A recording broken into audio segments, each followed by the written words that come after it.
Students કેમ છો? Okay, ફરી એક વખત આપણે બધા મળીએ છીએ. હું દીપક ગોગરા તમારા બધાનું સ્વાગત કરું છું. ઓકે, તો ગાઈસ આપણું જે કન્ટિન્યુ ચેપ્ટર હતું સ્ટાન્ડર્ડ 12 નું ચેપ્ટર 2 સોલ્યુશન દ્રાવણનું ચેપ્ટર, એમાં લાસ્ટ ટાઈમ ખૂબ અગત્યનો ટોપિક આપણે જોયેલો હતો આદર્શ દ્રાવણ, બિન આદર્શ દ્રાવણ. બિન આદર્શ દ્રાવણમાં આપણે વાત કરેલી હતી પોઝિટિવ ડેવિએશન મીન્સ કે રાઉટના નિયમથી ધન વિચલન, ઓકે, ઋણ વિચલન, ઓકે, ટેબલ વાઇઝ પરફેક્ટ વાત કરી દીધી. ગાઈસ હવે આજે જે વાત કરવાની છે એ છે ક્વોલિટેટિવ પ્રોપર્ટીઝ, ઇન શોર્ટ સંખ્યાત્મક ગુણધર્મો વિશે વાત કરવાની છે. અને એમસીક્યુ માટે, કોમન એન્ટ્રન્સના એમસીક્યુ માટે ખૂબ અગત્યનો ટોપિક. તો વાત કરીએ છીએ ગાઈસ આપણે સંખ્યાત્મક ગુણધર્મો. સંખ્યાત્મક ગુણધર્મો વિશે વાત કરીશું. ટૂંકમાં ક્વોલિટેટિવ પ્રોપર્ટીઝ વિશે વાત કરવાની છે. ક્લિયર? Qualitative properties. તો સૌથી પહેલા આપણે સમજીએ ગાઈસ કે લાસ્ટ લેક્ચરમાં આપણે વાત કરેલી હતી કે જ્યારે શુદ્ધ દ્રાવક, આપણે પાણી લીધેલું હતું, એમાંથી ખાંડનું દ્રાવણ બનાવેલું હતું. લાસ્ટ લેક્ચરમાં ઓલરેડી વાત કરી ગયા છે. તો આપણે ડાયાગ્રામ, આકૃતિ સહિત જોયેલું હતું કે શુદ્ધ પાણી કરતા એમાંથી જે દ્રાવણ બનાવે છે એનું બાષ્પ દબાણ કેવું હોય? ઓછું હોય છે. એનો મતલબ એવો થયો ગાઈસ કે જ્યારે શુદ્ધ દ્રાવકમાં કોઈ દ્રાવ્ય પદાર્થ ઉમેરીને દ્રાવણ તૈયાર કરવામાં આવે તો શુદ્ધ દ્રાવકના કેટલાક ગુણધર્મો બદલાઈ જતા હોય. ઓકે, જેમ કે એનું બાષ્પ દબાણ બદલાઈ જાય છે, મીન્સ કે બાષ્પ દબાણ ઘટી જતું તો ઉત્કલન બિંદુ વધી જાય, ઓકે, ઠાર બિંદુ ઘટી જાય. તો આવા ગુણધર્મો બદલાઈ જાય છે. અને આ દરેકે દરેક ગુણધર્મો છે એ દ્રાવ્ય કણની સંખ્યા પર આધાર રાખે, એની સાંદ્રતા પર આધાર ન રાખે. અને સંખ્યા પર આધાર રાખે છે એટલે આ ગુણધર્મોને શું નામ આપ્યું? સંખ્યાત્મક ગુણધર્મો. ક્લિયર? ચાલો તો ફરી એકવાર પહેલા ડેફિનેશન લખીએ છીએ કે શું કહે છે કે જ્યારે શુદ્ધ દ્રાવકમાં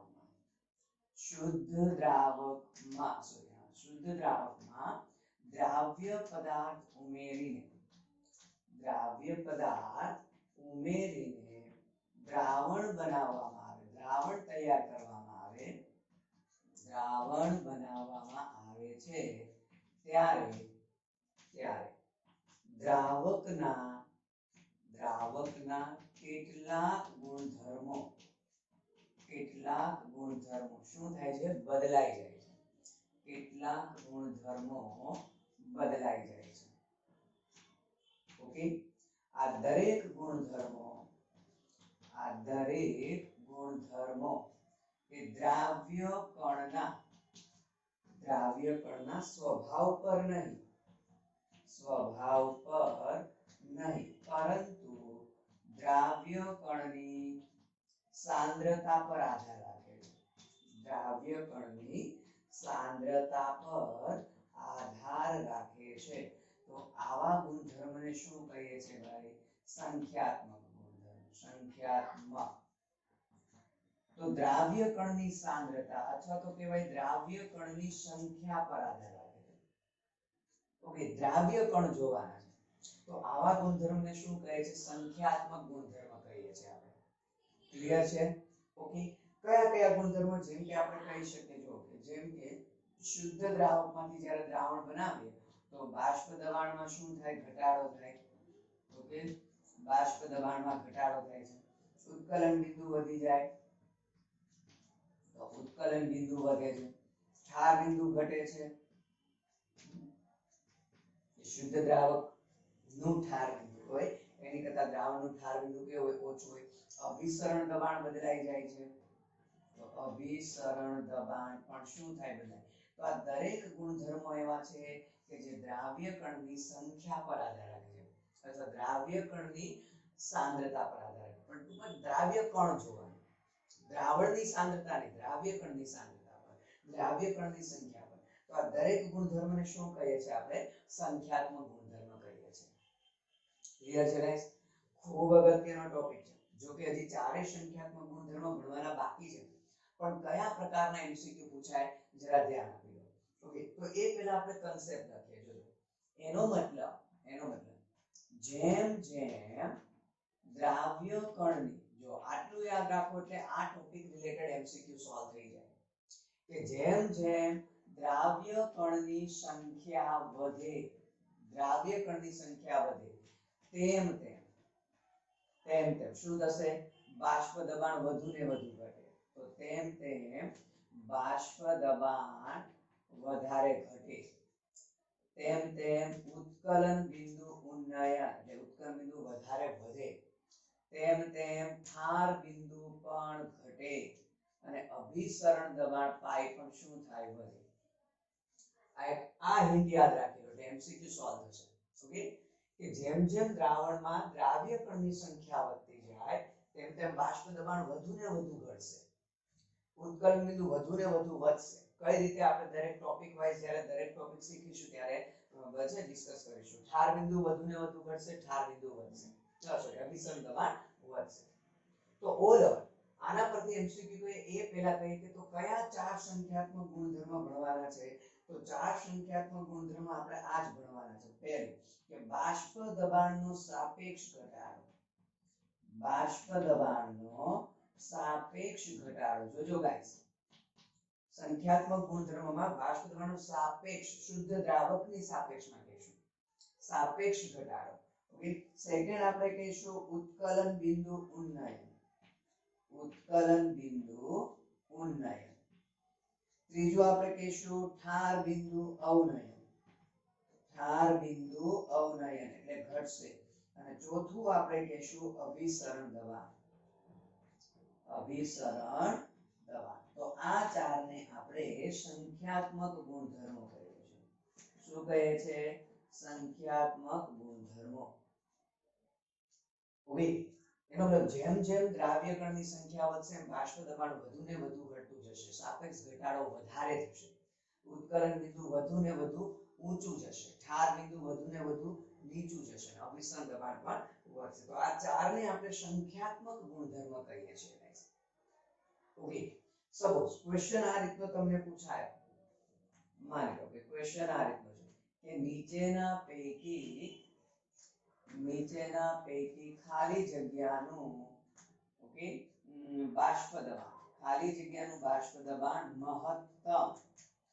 મહત્તમ હશે. સપોઝ ક્વેશ્ચન આવો પૂછાનો અને એના ઓપ્શન કદાચ આ રીતે આપી દીધા હોય કે સપોઝ એ ઓપ્શન કહીએ 0.1 મોલર યુરિયા નું જલીય દ્રાવણ, સપોઝ બી ઓપ્શન આ રીતે હોય 0.2 મોલર NaCl નું aqueous દ્રાવણ, સી ઓપ્શન સપોઝ આ રીતે હોય 0.3 મોલર ગ્લુકોઝ નું જલીય દ્રાવણ, અને માની લો લાસ્ટ બી ઓપ્શન કદાચ આવો છે કે 0.3 મોલર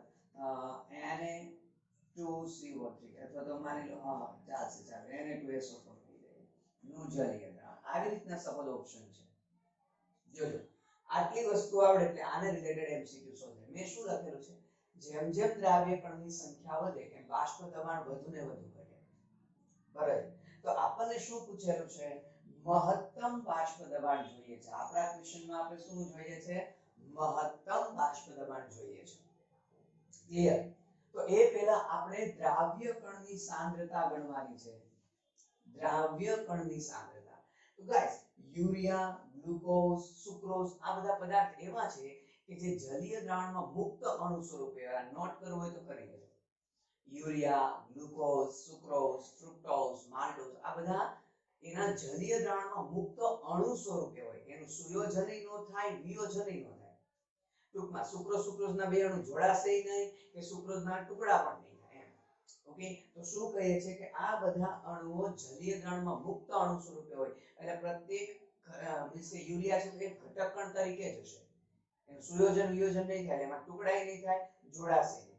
તો અહીંયા એક જ કણ કહેવાય. તો કણની સાંદ્રતા કેટલી થશે? 0.1 તો દ્રાવણની છે અને એમાં એક જ કણ છે તો અહીંયા કણની સાંદ્રતા 0.1 જ રહેશે. ચાલો અહીંયા કઈ જો NaCl નું વિયોજન થાય, બે ટુકડા થાય Na+Cl- તો દ્રાવણની સાંદ્રતા 0.2 છે, એમાં બે કણ છે તો ટોટલ સાંદ્રતા કેટલી થશે?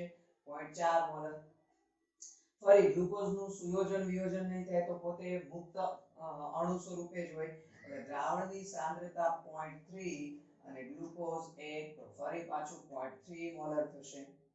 અહીંયા જો તો બે સોડિયમ અને એક સલ્ફેટ એટલે ટોટલ 3 ટુકડા થશે વિયોજનથી. 3 કણ ઉત્પન્ન થશે, બે સોડિયમ અને એક સલ્ફેટ તો 3 અને 0.3 તો 0.3 into 3 એટલે શું થશે 0.9 મોલર. તો ગાઈસ આપણને મહત્તમ બાષ્પ દબાણ જોઈએ છે. કન્સેપ્ટ એવું કે છે જેમ કણની સંખ્યા વધશે એમ બાષ્પ દબાણ ઘટશે. તો બાષ્પ દબાણ ઘટશે, આપણે ઉલટું પૂછ્યું છે મહત્તમ. તો અહીંયા ઉલટું પૂછ્યું છે બાષ્પ દબાણ મહત્તમ જોતું હોય તો કણ કેવા જોઈએ ઉલટા, મીન્સ કે કણ ન્યૂનતમ જોઈએ. જે કણ વધે એમ બાષ્પ દબાણ ઘટે, પણ આપણે તો મહત્તમ બાષ્પ દબાણ જોતું છે. એનો મતલબ જો મારે મહત્તમ બાષ્પ દબાણ જોતું હોય તો કણ કેવા રહેવા જોઈએ ઓછામાં ઓછા. તો ક્યાં સૌથી ઓછી સાંદ્રતા છે અહીંયા જો, એનો મતલબ તો આપણો આન્સર કયો આવે એ આવે. તો આ ચારેયમાંથી યુરિયાનું જલીય દ્રાવણ એવું છે કે જેનું બાષ્પ દબાણ કેવું હશે મહત્તમ હશે, કારણ કે એમાં કણની સાંદ્રતા સૌથી ઓછી છે. સમજો આ જ ક્વેશ્ચનમાં પૂછ્યું કે કોનું ઉત્કલન બિંદુ સૌથી ઊંચું, ઉત્કલન બિંદુ ઊંચું. ચાલો તો ફરીથી કણની સંખ્યા વધે એમ ઉત્કલન બિંદુ પણ વધે છે. એનો મતલબ જ્યાં વધારે કણ છે ઉત્કલન બિંદુ વધારે છે. તો સૌથી વધારે કણ ક્યાં છે અહીંયા જો, કણની સાંદ્રતા સૌથી વધારે અહીંયા છે 0.9. તો એનો મતલબ આપણો આન્સર શું આવે ડી. તો બસ આ જ રીતે ગાઈસ આ સંખ્યાત્મક ગુણધર્મના ટોપિકમાંથી આવા મોસ્ટ ઘણી વખત તમે જૂના પ્રશ્નપત્રો જોશો કોમન એન્ટ્રાન્સના, તો બહુ બધી વખત આવા એમસીક્યુ આવી ગયા છે. તો ટૂંકમાં આટલી વસ્તુ દિમાગમાં રાખો એટલે આને રિલેટેડ એમસીક્યુ સોલ્વ થશે. ક્લિયર? હવે ગાઈસ આપણે સ્ટેપ બાય સ્ટેપ ચારે ચાર સંખ્યાત્મક ગુણધર્મો વિશે વાત કરવાની છે. ઓકે, ચારે ચારના સૂત્રો, તારવીર અથવા તો હું ડાયરેક્ટ સૂત્ર કહી દઈશ કન્સેપ્ટ વાઇઝ જો જોવું હોય તો. ક્લિયર? ચાલો તો વાત કરીશું. સૌથી પહેલો સંખ્યાત્મક ગુણધર્મ આપણે કહીશું બાષ્પ દબાણનો સાપેક્ષ ઘટાડો. ઓકે, તો બાષ્પ દબાણના સાપેક્ષ ઘટાડાની આપણે વાત કરવાની છે. તો જોઈએ ચાલો. તો બહુ સરસ કન્સેપ્ટ છે ગાઈસ. ઓકે, ચાલો તો પહેલો સંખ્યાત્મક ગુણધર્મ આપણે જોવા જઈ રહ્યા છીએ બાષ્પ દબાણનો સાપેક્ષ ઘટાડો. બાષ્પ દબાણનો સાપેક્ષ ઘટાડો. ચાલો આના વિશે સમજવાનું છે મેથેમેટિકલી. જો કે આપણે તો એના ફોર્મ્યુલા જ વધારે કામના છે, તમને સૂત્રો પરફેક્ટ દિમાગમાં રહેવા જોઈએ. જેટલા સૂત્રો પરફેક્ટલી દિમાગમાં હશે એટલા જ એમસીક્યુ કે ન્યુમેરિકલ સોલ્વ કરવામાં સરળતા રહેશે. ક્લિયર? ઓકે, તો વાત કરીએ છીએ ગાઈસ બાષ્પ દબાણનો સાપેક્ષ ઘટાડો. જોજો બાષ્પ દબાણનો ખાલી ઘટાડો કહો અને બાષ્પ દબાણનો સાપેક્ષ ઘટાડો કહો અલગ અલગ વાત છે. ઓકે, આ સાપેક્ષ એક શબ્દ નીકળી જાય તો મીનિંગ શું થાય છે બદલાઈ જાય છે.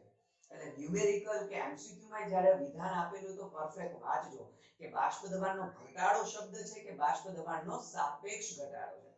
બાષ્પ દબાણનો સાપેક્ષ ઘટાડો સંખ્યાત્મક ગુણધર્મ કહેવાય. ક્લિયર? તો શું કહે છે જો કે આપણે શીખેલા હતા રાઉલ્ટના નિયમ અનુસાર. ઓકે, શું શીખેલા હતા કે રાઉલ્ટના નિયમ અનુસાર આપણે એવું શીખેલા હતા. ઓકે, તમને યાદ હશે કે જે તે બાષ્પશીલ ઘટકનું આંશિક દબાણ, ઓકે, એ ઘટકના શુદ્ધ અવસ્થાના બાષ્પ દબાણ અને મોલ અંશના ગુણાકાર જેટલું હોય. આવું આપણે શીખેલા છે રાઉલ્ટના નિયમ. બીજું આપણે એ પણ શીખ્યા કે ભાઈ શુદ્ધ દ્રાવણનું બાષ્પ દબાણ શુદ્ધ દ્રાવકના બાષ્પ દબાણ કરતા દ્રાવણનું બાષ્પ દબાણ ઓછું હોય. આપણે આવી રીતે બે બીકર વાળો ડાયાગ્રામ આકૃતિ દોરીને સમજાવેલું હતું. હું અત્યારે ફરીથી આખો ડાયાગ્રામ બજે સમજાવતો નથી, ઓલરેડી આગળના લેક્ચરમાં શીખી ગયા છે. આ માની લો શુદ્ધ દ્રાવક હતું તો શુદ્ધ દ્રાવકનું બાષ્પ દબાણ P01, પછી આ દ્રાવણ હતું તો એનું બાષ્પ દબાણ P1. તો મારે બાષ્પ દબાણનો ઘટાડો જો લખવો હોય તો બાષ્પ દબાણનો ઘટાડો કઈ રીતે જોજો, હું સાપેક્ષ નથી લખતો, ખાલી ઘટાડો લખું છું.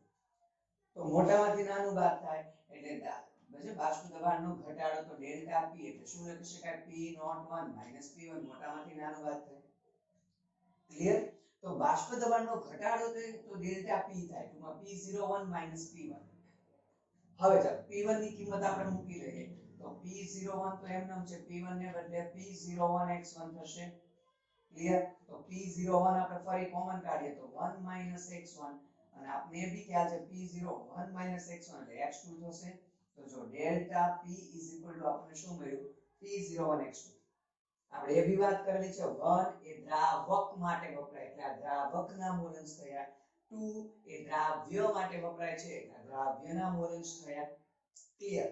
તો જો અહીંયા હું x2 ને કરતા બનાવું તો શું લખી શકાય ડેલ્ટા p છેદમાં p01 અલ્ટિમેટલી ડેલ્ટા p એટલે તો શું હતું p01 p1 છેદમાં p01 is equal to x2 તો જો હવે જે આ ગુણોત્તર થયો ને એને બાષ્પ દબાણનો સાપેક્ષ ઘટાડો કહેવાય જોજો એનો મતલબ મેં શુદ્ધ દ્રાવકની સાપેક્ષમાં બાષ્પ દબાણનો ઘટાડો લીધો શબ્દ સમજાય છે આ બાષ્પ દબાણનો ઘટાડો હતો પણ મેં છેદમાં p01 લઈ લીધો એટલે હવે ટૂંકમાં આ કહું કે આ કહું બે સરખું જ છે તો છેદમાં મેં p01 એનો મતલબ મેં આ બાષ્પ દબાણનો ઘટાડો લીધો પણ કોની સાપેક્ષમાં શુદ્ધ દ્રાવકની સાપેક્ષમાં એટલા માટે આ ગુણોત્તર શું થઈ ગયો બાષ્પ દબાણનો સાપેક્ષ ઘટાડો થયો તો બાષ્પ દબાણનો સાપેક્ષ ઘટાડો થયો ગાઈસ બાષ્પ દબાણનો સાપેક્ષ ઘટાડો થયો એટલે ખાલી ઘટાડો પૂછે એમસીક્યુ માં તેનો મતલબ આપણને ડેલ્ટા p ની વેલ્યુ આપેલી છે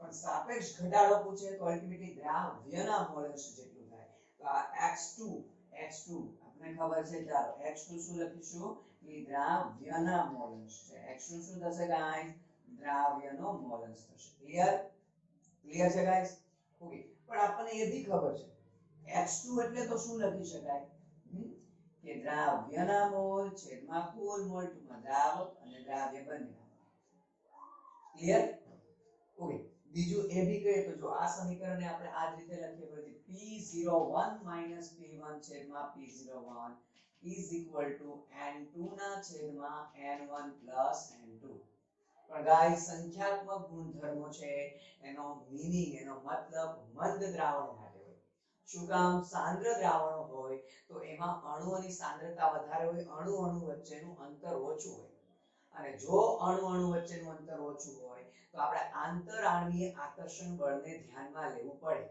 આપણે સૂત્રની તારવણી ચારે ચાર સંખ્યાત્મક ગુણધર્મોના સૂત્રો તારવશું જોજો ક્યાંય પણ આપણે અણુના આંતરઆણ્વીય આકર્ષણ બળને ધ્યાનમાં લેતા નથી એટલે કહેવાનો મતલબ એવો છે સંખ્યાત્મક ગુણધર્મો મંદ દ્રાવણને લાગુ પડે અને જો મંદ દ્રાવણ હોય ગાઈસ તો આપણને કહે છે મંદ દ્રાવણમાં દ્રાવ્યના મોલ ખૂબ ઓછા હોય મંદ દ્રાવણ તો જ બનશે તો આપણે કહી શકીએ કે મંદ દ્રાવણ માટે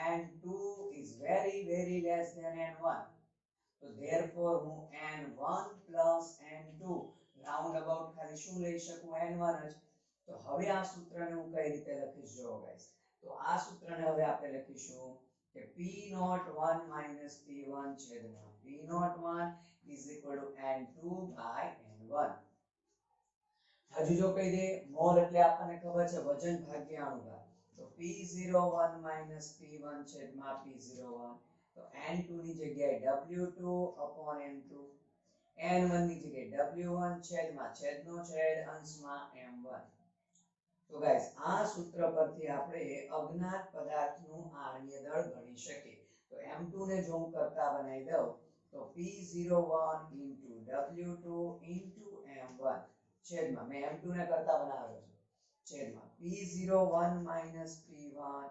w1 તો આ સૂત્ર પરથી ગાઈસ હું અજ્ઞાત પદાર્થનું આણ્વીય દળ ગણી શકું તો જો બોર્ડ માટે તૈયારી કરતા હોય તો સાબિતી કરવી પડે પરંતુ ગાઈસ કોમન એન્ટ્રન્સ માટે તૈયારી કરીએ તો ડાયરેક્ટલી આપણું આ જ ફોર્મ્યુલા છે p01 p1 છેદમાં p01 x2 પછી x2 પરથી તો આપણને ઓટોમેટિક યાદ રહી જાય તો આવડી જાય તો દરેક પદની સમજૂતી આપી દઈએ ગાઈસ ઓકે તો જે p01 આપણને ખ્યાલ છે શું છે p01 ભાઈ શુદ્ધ દ્રાવકનું બાષ્પ દબાણ છે શું છે શુદ્ધ દ્રાવકનું બાષ્પ દબાણ p1 શું છે તો દ્રાવણનું બાષ્પ દબાણ છે p1 કોને કહે છે ભાઈ દ્રાવણનું બાષ્પ દબાણ ચાલો w1 શું છે તો કે દ્રાવકનું વજન m1 શું છે દ્રાવકનો અણુભાર છે ગાઈસ સીધી વસ્તુ છે w2 શું થશે તો w2 દ્રાવ્યનું વજન છે અને છેવટે m2 તો આપણે કીધું અજ્ઞાત દ્રાવ્ય પદાર્થનું આણ્વીય દળ છે ક્લિયર તો આ જે વાત થઈ એ પહેલો સંખ્યાત્મક ગુણધર્મ થયો બાષ્પ દબાણનો સાપેક્ષ ઘટાડો ઓકે ચલો નાઉ નેક્સ્ટ વાત કરીએ છીએ ગાઈસ उत्कलन बिंदु અને उत्कलन बिंदु उन्नयन। तो સૌથી પહેલા તો આપણે એ શીખવું પડશે કે उत्कलन बिंदु એટલે શું। તો સૌથી પહેલા उत्कलन बिंदु વિશે આપણે વાત કરી લઈએ। ओके, ચાલો तो વાત કરીએ છીએ ગાઈસ આપણે उत्कलन बिंदु અને उत्कलन बिंदु उन्नयन। तो उत्कलन बिंदु અને उत्कलन बिंदु उन्नयन, उत्कलन बिंदु उन्नयन। तो गाइस फरी एमसीक्यू માટે ખૂબ અગત્યનો ટોપિક। ઓકે, કે કદાચ તમને પ્રશ્ન કરેલો હોય અથવા તમે સાંભળેલો હશે અથવા સોલ્વ કરેલો હશે કે ભાઈ ઊંચા પર્વતો પર પ્રવાહીના उत्कलन બિંદુમાં શું ફેર પડે। વિશેષણ કે હું તમને કહું કે ભાઈ ચાલો આ વાતાવરણના તાપમાને પાણીનું उत्कलन બિંદુ આપણને ખ્યાલ છે 100 ડિગ્રી સેલ્સિયસ અથવા કેલ્વિનમાં કહીએ તો 373.15, જો એક્ઝેક્ટલી વાત કરીએ તો 373.15 કેલ્વિન। બરાબર, પણ એ જ પાણી બરાબર એને કદાચ ઊંચા માઉન્ટ આબુ પર જઈને જો उत्कलन બિંદુનું માપન કરીએ પાણીનું उत्कलन બિંદુ તો શું એ 100 ડિગ્રી સેલ્સિયસ જ આવશે કે 100 ડિગ્રી સેલ્સિયસ કરતા ઊંચું આવશે કે 100 ડિગ્રી સેલ્સિયસ કરતા નીચું આવશે, કેવું આવશે?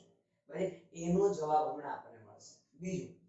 બીજો ક્વેશ્ચન એ તમે જોશો કે શા માટે ખોરાક પ્રેશર કુકરમાં રાંધવો જોઈએ અથવા પ્રેશર કુકરમાં ખોરાક ફટાફટ રંધાઈ જાય છે, એનું કારણ શું? તો એનો આન્સર પણ આ થિયરીમાં છે। ઓકે ગાઈસ, તો સમજીએ। સૌથી પહેલા આપણે સમજવાનું છે उत्कलन બિંદુ કોને કહેવાય। ઓકે, તો ગાઈસ उत्कलन બિંદુ એટલે કયું તાપમાન? તો સાદી ભાષામાં એટલું ખબર છે આપણને કે उत्कलन બિંદુ એટલે પ્રવાહી છે તે બાષ્પમાં જાય એ તાપમાન, પણ એટલી વ્યાખ્યા સંપૂર્ણ વ્યાખ્યા નથી, ઇનફ નથી। ઓકે, પહેલા હું વ્યાખ્યા લખું પછી તમને સમજાવું। उत्कलन બિંદુ કોને કહેવાય ગાઈસ?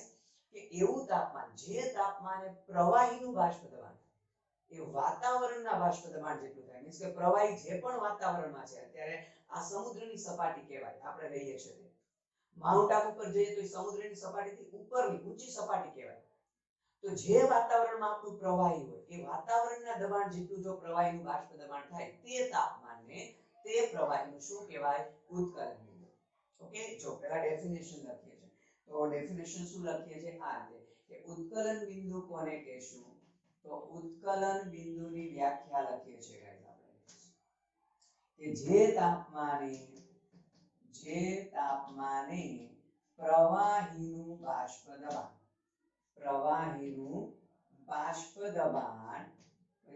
વાતાવરણના બાષ્પ દબાણ જેટલું થાય, વાતાવરણના દબાણ જેટલું થાય।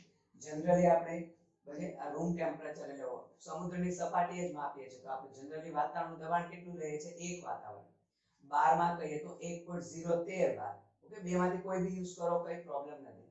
તો વાતાવરણનું દબાણ એટલે આપણે કહીએ છીએ ક્યાં તો એક વાતાવરણ જેટલું અથવા તો જો 12 એકમમાં કહીએ તો 1.013 bar જેટલું।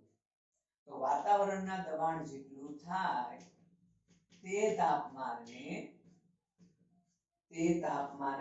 તે પ્રવાહીનું શું કહેવાય ગાઈસ? उत्कलन બિંદુ। તે પ્રવાહીનું શું કહેવાય? उत्कलन બિંદુ કહેવાય। જેમ કે મેં તમને ઉદાહરણ આપ્યું કે ભાઈ ઓરડાના તાપમાને પાણી 100 ડિગ્રી સેલ્સિયસ તાપમાને ઉકળે છે, એનો મતલબ એવો થાય કે 100 ડિગ્રી સેલ્સિયસે પાણીનું જે બાષ્પ દબાણ છે એ એક વાતાવરણ થતું હોય અથવા તો 1.013 bar થતું હોય એટલે પાણી 100 ડિગ્રી સેલ્સિયસે ઉકળે છે। ક્લિયર?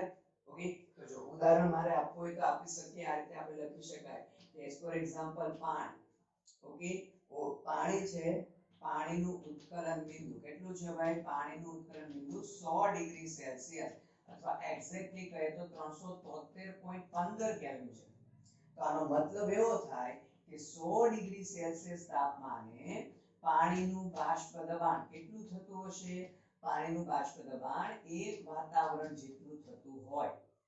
એટલે જ્યારે ન્યુમેરિકલ કે એમસીક્યુ માં જે તે પ્રવાહીના उत्कलन બિંદુ સમયે એવો શબ્દ આપેલો હોય તો એવું કહેવા ન બેસે કે સાહેબ શુદ્ધ પ્રવાહીનું બાષ્પ દબાણ તો આપ્યું નથી, उत्कलन બિંદુ શબ્દ છે ને સમજી જવાનું એનું બાષ્પ દબાણ જો વાતાવરણ એકમમાં આખો એમસીક્યુ કે ન્યુમેરિકલ હોય તો એક વાતાવરણ લેવાનું, 12 એકમમાં હોય તો 1.013 bar લેવાનું। તો જે તે પ્રવાહીના उत्कलन બિંદુ સમયે બાષ્પ દબાણ કેટલું લેશું? આટલું બાર અથવા તો આટલું વાતાવરણ। તો પાણી 100 ડિગ્રી સેલ્સિયસ તાપમાને ઉકળે છે, એનો મતલબ આ તાપમાને પાણીનું બાષ્પ દબાણ કેટલું થતું હશે? 1 વાતાવરણ થતું હોય. ક્લિયર? પણ જોજો હવે ફરી પાછું યાદ કરો રાઉલ્ટનો નિયમ. ફરી આપણો બે પેલી બીકર વાળી આકૃતિ જો કે આ શુદ્ધ પાણી છે અને આ દ્રાવણ હતું. ચાલો બંનેને આપણે બંધ સ્થિતિમાં રાખેલા હતા. ફરી આપણો ડાયાગ્રામ યાદ કરો. આ શુદ્ધ પાણી હતું, આ દ્રાવણ હતું. તો આપણે એવું કહેતા હતા કે અહીંયા બાષ્પના અણુ બહુ બધા વધારે. આ શુદ્ધ પાણી છે અને આ ખાંડ પ્લસ પાણી હતું એટલે આપણું દ્રાવણ હતું. તો અહીંયા બાષ્પના અણુ ઓછા હતા.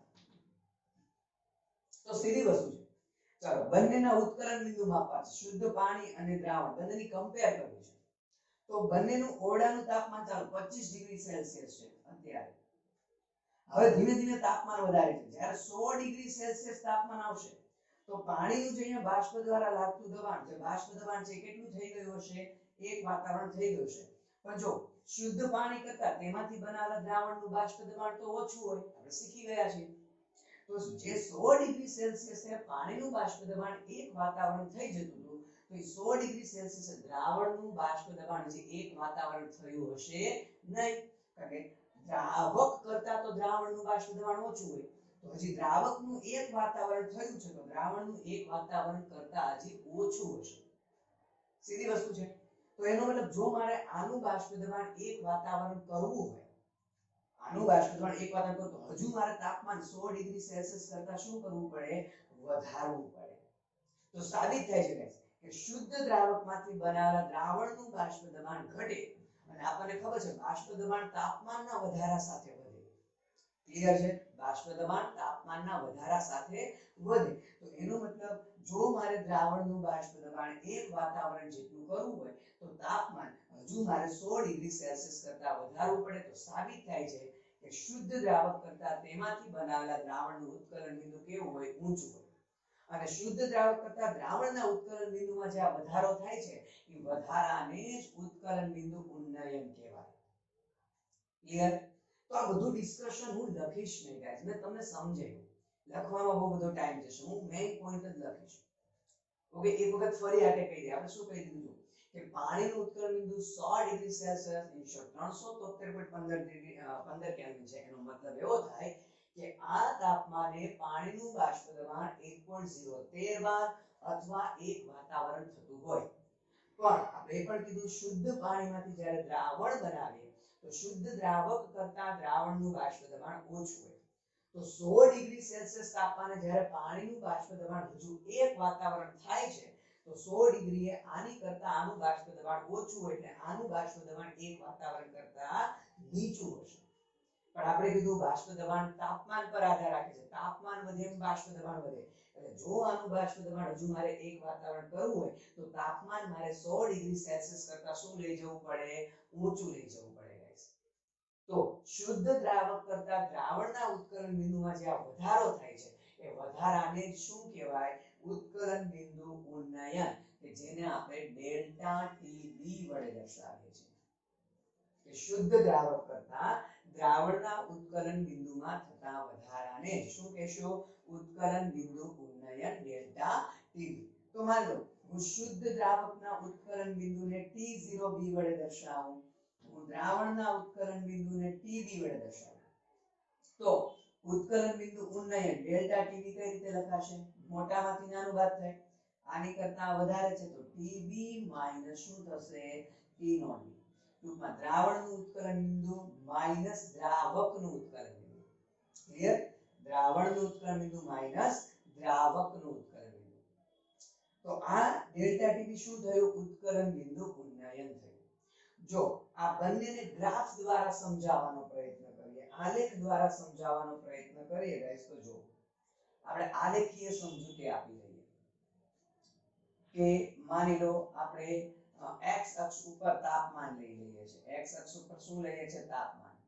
ઓકે, આપણે તફાવત જ માપવાનો છે તો હું કેલ્વિનમાં લઉં કે સેલ્સિયસમાં, તફાવત તો સરખો જ રહેવાનો છે. ઓકે, અને અહીંયા y અક્ષ ઉપર સપોઝ હું લઈ લઉં છું બાષ્પ દબાણ. શું લઈ લઉં છું ગાઈસ? બાષ્પ દબાણ. અને સરળતા ખાતર કહી દઉં, ચાલો આ બાષ્પ દબાણ, આ જે મેં લાઈન બનાવેલી છે ગાઈસ, એ બાષ્પ દબાણ 1 વાતાવરણની લાઈન છે એવું માની લઈએ. કે આ એક વાતાવરણ બાષ્પ દબાણ થઈ જાય છે. ચાલો તો સૌથી પહેલા પાણી માટે શુદ્ધ દ્રાવક માટે આપણે ગ્રાફ બનાવીએ. ઓકે, તો માની લો આ ઓરડાનું તાપમાન 25 ડિગ્રી સેલ્સિયસ છે. ઓકે, તો ઓબ્વિયસલી છે દરેક પ્રવાહીને દરેક તાપમાને વધતા ઓછા પ્રમાણમાં બાષ્પ સ્થિતિમાં જવાની વૃત્તિ હોય એટલે કંઈક ને કંઈક બાષ્પ દબાણ હશે. તો માની લો 25 ડિગ્રી સેલ્સિયસ શુદ્ધ પાણીનું બાષ્પ દબાણ આટલું છે. હવે તાપમાન વધારીએ છે તો જેમ જેમ તાપમાન વધશે ઓબ્વિયસલી છે બાષ્પ દબાણ પણ શું થશે, વધશે. તો તમે જો અહીંયા શુદ્ધ પાણી અથવા શુદ્ધ દ્રાવકનો મેં આ ગ્રાફ બનાવેલો છે. તો શુદ્ધ દ્રાવકનું બાષ્પ દબાણ એક વાતાવરણને ટચ થઈ ગયું તો એનો મતલબ એની રિલેટેડ જે આ ટેમ્પરેચર છે એ શુદ્ધ પાણીનું અથવા તો શુદ્ધ દ્રાવકનું ઉત્કલન બિંદુ T0B હશે. ક્લિયર? ઓકે, હવે જો ઓરડાના તાપમાને મેં શુદ્ધ દ્રાવકનું બાષ્પ દબાણ આટલું ધારેલું હોય તો ઓબ્વિયસલી છે આ દ્રાવણનું બાષ્પ દબાણ તો એની કરતા ઓછું જોવાનું. આપણે કીધું છે શુદ્ધ દ્રાવક કરતા તેમાંથી બનાવેલા દ્રાવણનું બાષ્પ દબાણ ઓછું હોય. તો 25 ડિગ્રી સેલ્સિયસે જ્યારે શુદ્ધ દ્રાવકનું બાષ્પ દબાણ આટલું હતું તો ઓબ્વિયસલી દ્રાવણનું બાષ્પ દબાણ એની કરતા નીચું જ હોવાનું છે. દ્રાવણનું બાષ્પ દબાણ કેવું હશે, એની કરતા નીચું. ચાલો આટલું છે. ચલો એના માટે એક સરખી રીતે તાપમાન વધાર્યું. જો તાપમાન વધારીએ છે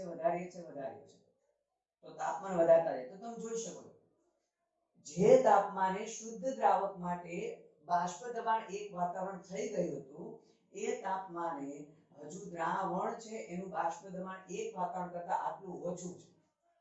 ક્લિયર? તો હજુ જો દ્રાવણનું મારે બાષ્પ દબાણ એક વાતાવરણ કરવું હોય તો હજુ મારે તાપમાન શું કરવું પડે, વધારવું પડે. તો હજુ તાપમાન વધારીશું.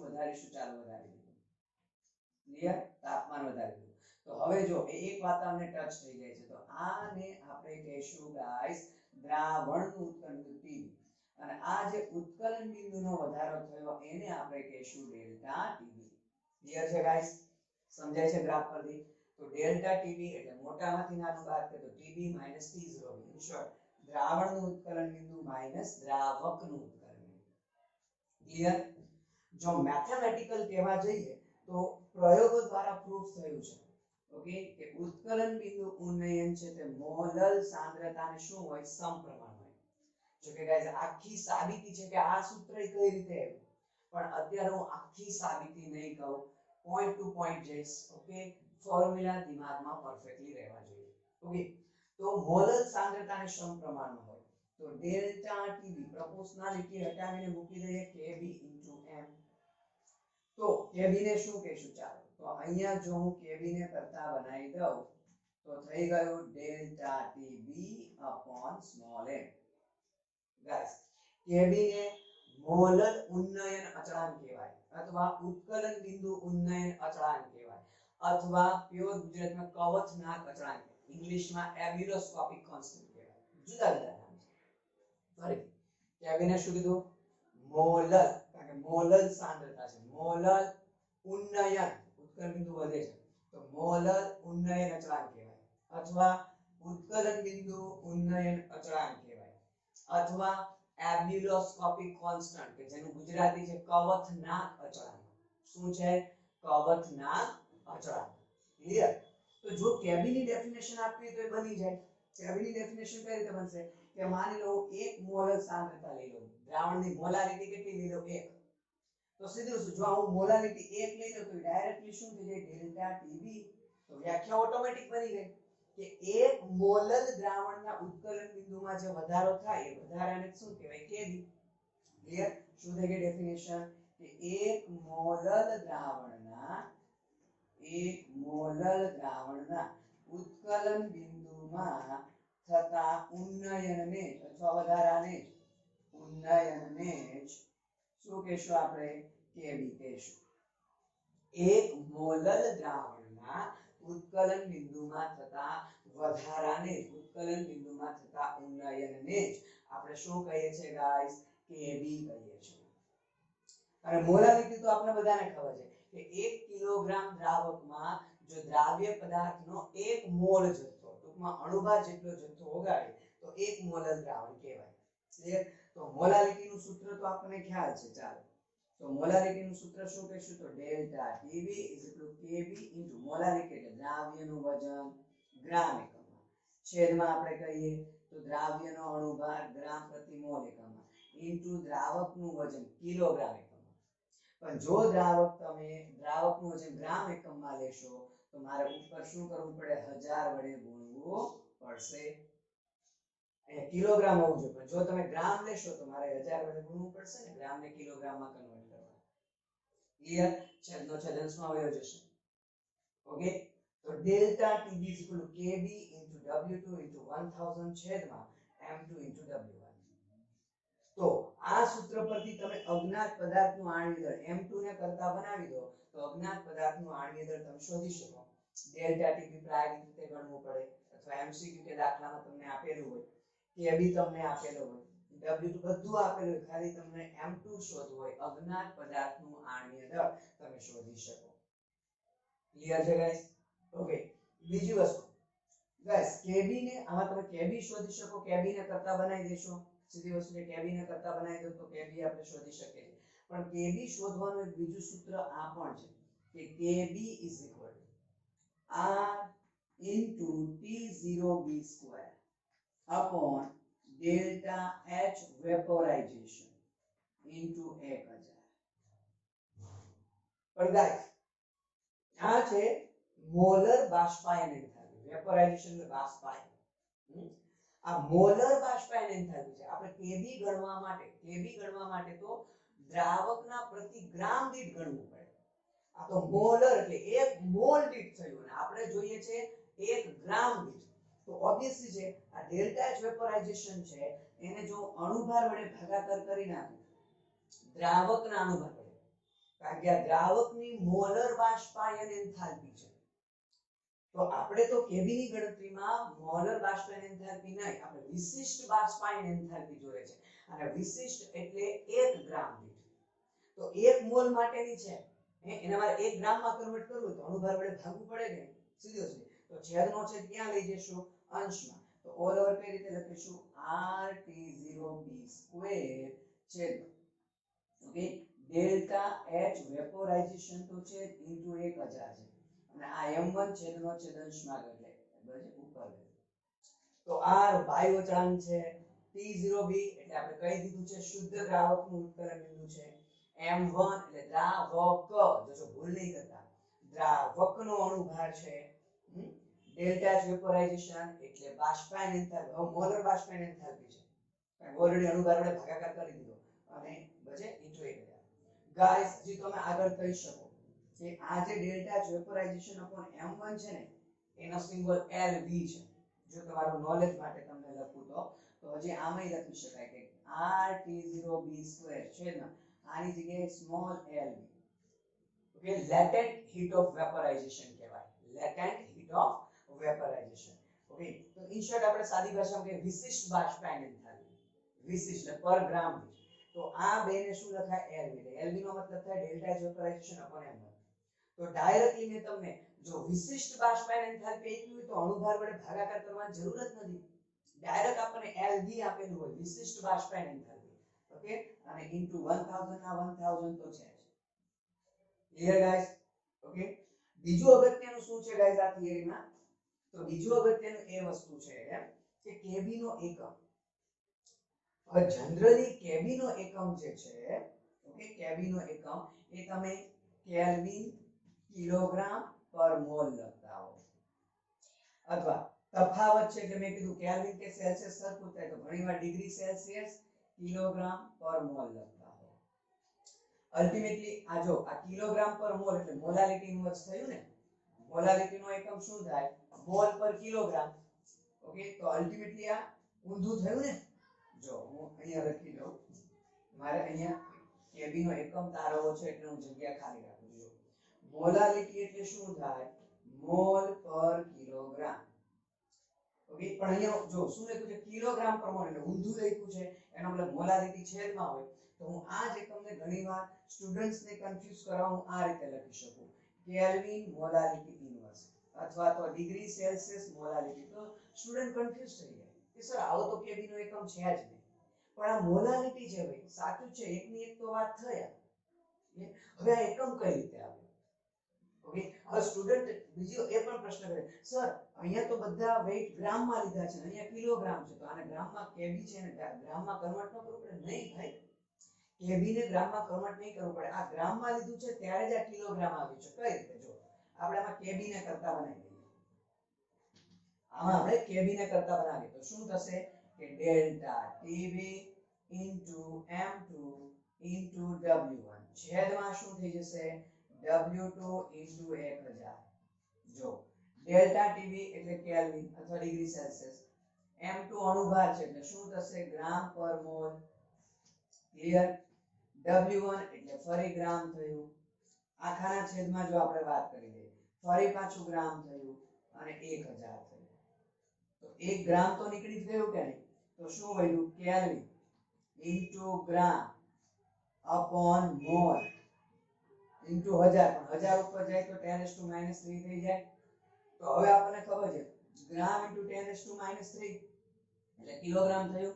તો આવી ગયું કેલ્વિન કિલોગ્રામ પર મોલ. કેલ્વિન કિલોગ્રામ પર મોલ. તો ઓલરેડી મેં વજન ગ્રામમાં લીધા. ઓકે, તો ઓલરેડી 1000 ને લીધે ગ્રામ કેમાં કન્વર્ટ થઈ ગયું? કિલોગ્રામમાં. તો હું એવું કહેવા માંગુ છું અહીંયા કેલ્વિન હોય કે સેલ્સિયસ હોય, ઘણીવાર સ્ટુડન્ટ કહેશે સેલ્સિયસ છે તો કેલ્વિનમાં કન્વર્ટ નહીં કરવું પડે? નહીં, તાપમાનનો તફાવત જ છે. તો તમે જેટલો સેલ્સિયસમાં તફાવત થાય એટલો તફાવત કેલ્વિનમાં થાય ને, કોઈ ફેર પડે નહીં. ક્લિયર છે ગાઈસ? તો કેલ્વિન કિલોગ્રામ પર મોલ એટલે કે કેબી નો એકમ કિલોગ્રામમાં જ હશે, આ ગ્રામમાં જ હશે, આપણે કન્વર્ટ કરવાની જરૂર પડે નહીં. ઓકે, તો આ જે વાત કરી એ આપણો બીજો સંખ્યાત્મક ગુણધર્મ થયો ઉત્કલન બિંદુ ઉન્નયન. આમ તો મેં A to Z વસ્તુ સમજાવી છે, ખાલી વચ્ચે મેં જે ઉદાહરણ સમજાવ્યું ઓકે એના વિશે મેં કઈ ડિટેલમાં લખેલું નથી. બીજું, ઉત્કલન બિંદુ ઉન્નયનની સંખ્યાત્મક ગુણધર્મ શું કામ કીધું? કારણ કે ગાઈસ જો હું જરા એના વિશે ફરી આપણે થોડુંક ફોકસ કરી દઈએ કે શા માટે ઉત્કલન બિંદુ ઉન્નયનની સંખ્યાત્મક ગુણધર્મ કીધો. તો એના માટે ફરી એકવાર થોડુંક એવું ઉદાહરણ દ્વારા સમજાવવાનો પ્રયત્ન કરીએ. જો ઓકે, તો માની લો કે આ શુદ્ધ પાણી છે અને શુદ્ધ પાણી આપણું શુદ્ધ દ્રાવક રૂપમાં, ઓકે, અને એનું ઉત્કલન બિંદુ સેલ્સિયસમાં આપણે કહી દીધું 100 ડિગ્રી સેલ્સિયસ. હવે માનો કે હું 1 મોલાર અથવા તો આ જે પાણી હતું એમાં મેં 1 મોલ, અને 1 મોલ એટલે શું થાય? અણુભાર જેટલું વજન. 1 મોલ મેં યુરિયા ડિઝોલ્વ કરી દીધું પાણીમાં.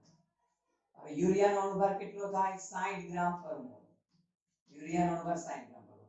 માની લો મેં બીજું દ્રાવણ બનાવેલું છે 1 મોલ સપોઝ ગ્લુકોઝ. શું બનાવે છે? ગ્લુકોઝ. ગ્લુકોઝનો અણુભાર થાય 180 ગ્રામ પર મોલ. એનો મતલબ એવો થયો કે અહીંયા મેં 60 ગ્રામ યુરિયા ડિઝોલ્વ કરેલો છે, અહીંયા મેં 180 ગ્રામ. વજન ભલે અલગ અલગ ડિઝોલ્વ કરેલું છે પણ છે તો 1 મોલ ને. એટલે અલ્ટિમેટલી જો 1 કિલોગ્રામ પાણી કહું ઓકે તો આ બંને કેવા થયા? 1 મોલલ દ્રાવણ થયા. કે અહીંયા 1 કિલોગ્રામ પાણીમાં 1 મોલ યુરિયા છે, અહીંયા 1 કિલોગ્રામ પાણીમાં 1 મોલ યુરિયા છે. તો બંને થયા 1 મોલ. વજન ભલે અલગ અલગ છે. તો પાણીનું 100 ડિગ્રી માનો આનું ઉત્કલન બિંદુ માપવામાં આવ્યું ત્યારે સપોઝ આવું મળ્યું 100.2 ડિગ્રી સેલ્સિયસ કે 0.2 વધી ગયું. તો આનું ઉત્કલન બિંદુ 100.2 ડિગ્રી સેલ્સિયસ જ આવે. શું કામ એને? કારણ કે મેં કીધું યુરિયા, ગ્લુકોઝ, ફ્રુક્ટોઝ આ લોકો દ્રાવણમાં મુક્ત અણુ સ્વરૂપે જ હોય, એક જ કણ હોય. તો એ કણની સાંદ્રતા 1 મોલ જ થઈ ગઈ ગાઈસ. બંનેમાં કણની સાંદ્રતા બોલું છું, જો કણની સાંદ્રતા. એનો મતલબ પદાર્થ જુદા જુદા હતા છતાં ઉત્કલન બિંદુ ઉન્નયન બંનેમાં સરખું આવ્યું. 0.2 ડિગ્રી સેલ્સિયસ નો વધારો થયો. પદાર્થ જુદો જુદો હોવા છતાં ઉત્કલન બિંદુ ઉન્નયન બંને માટે કેવું આવ્યું? સરખું આવ્યું 0.2 ડિગ્રી સેલ્સિયસ. આ પ્રૂફ થાય છે કે ઉત્કલન બિંદુ ઉન્નયન એ દ્રાવ્યના સ્વભાવ પર નહીં પરંતુ એની સંખ્યા કણની સાંદ્રતા પર આધાર રાખે છે. અને સંખ્યા કણની સાંદ્રતા બંનેમાં 1 મોલર હતી ગાઈસ. કેટલી હતી? 1 મોલર. તો સંખ્યા કણની સાંદ્રતા સમાન છે એટલે ઉત્કલન બિંદુ ઉન્નયન બંનેમાં સમાન થયું. આ પ્રૂફ કરે છે કે ઉત્કલન બિંદુ ઉન્નયન સંખ્યાત્મક ગુણધર્મ છે, કારણ કે દ્રાવ્યના સ્વભાવ પર નહીં દ્રાવ્ય કણની સાંદ્રતા પર આધાર રાખે છે. ક્લિયર છે ગાઈસ? બીજું, હજુ એક આપણા પ્રશ્નનો જવાબ આપણે શરૂઆતમાં થિયરી સ્ટાર્ટ કરતા પહેલા બે પ્રશ્ન પૂછેલા હતા કે માઉન્ટ આબુ પર જઈને હું પાણીનું ઉત્કલન બિંદુ અથવા પ્રવાહીનું ઉત્કલન બિંદુ માપું તો શું ફેર પડે? ગાઈસ, આપણે ઉત્કલન બિંદુની વ્યાખ્યા આપી, શું આપી? કે જે તાપમાને પ્રવાહીનું બાષ્પ દબાણ તેના વાતાવરણના બાષ્પ દબાણ જેટલું થાય એ તાપમાને તે પ્રવાહીનું ઉત્કલન બિંદુ કહેવાય. ઓરડાના તાપમાને પાણીનું ઉત્કલન બિંદુ 100 ડિગ્રી સેલ્સિયસ છે, પણ માઉન્ટ આબુ પર ઓકે ઓરડાનું દબાણ આપણે રાઉન્ડ અબાઉટ એક વાતાવરણ લઈએ છીએ. ઓરડાનું દબાણ કેટલું લઈએ છીએ? ઓરડાનું દબાણ રાઉન્ડ અબાઉટ એક વાતાવરણ. પણ ગાઈસ, જો તમે ઊંચા પર્વતો પર જાઓ, માઉન્ટ આબુની વાત કરીએ તો ત્યાં દબાણ એક વાતાવરણ કરતા કેવું હોય છે? ઓછું હોય છે. તો ઓબ્વિયસલી માઉન્ટ આબુ પર જઈને પાણીનું ઉત્કલન બિંદુ માપવાનો પ્રયત્ન કરો તો પછી ત્યાં દબાણ તો એક વાતાવરણ કરતા ઓછું છે, તો સીધી વસ્તુ છે પાણીનું બાષ્પ દબાણ ફટાફટ માની લો માઉન્ટ આબુ પર સપોઝ આપણે કહી દઈએ 0.5 વાતાવરણ દબાણ છે એવું માની લઈએ, તો સીધી વસ્તુ છે 100 ડિગ્રી સેલ્સિયસે પાણીનું બાષ્પ દબાણ એક વાતાવરણ થતું હતું, તો 0.6 વાતાવરણ કરવા માટે તાપમાન 100 ડિગ્રી સેલ્સિયસ કરતા ઓછું જશે કે નહીં? સીધી વસ્તુ છે ને, ત્યાં વાતાવરણનું દબાણ કેટલું છે? 0.6 વાતાવરણ, એવું આપણે માની લીધું. ટૂંકમાં એક વાતાવરણ કરતા ઓછું છે. તો ત્યાં હવે હું પાણીને ગરમ કરીશ, હીટ આપીશ, તો પાણીનું બાષ્પ દબાણ તાપમાન સાથે વધતું જશે. તો 100 ડિગ્રી પહેલા પછી પાણીનું બાષ્પ દબાણ 0.6 થઈ જશે. એનો મતલબ એવું નહીં, પાણી કોઈ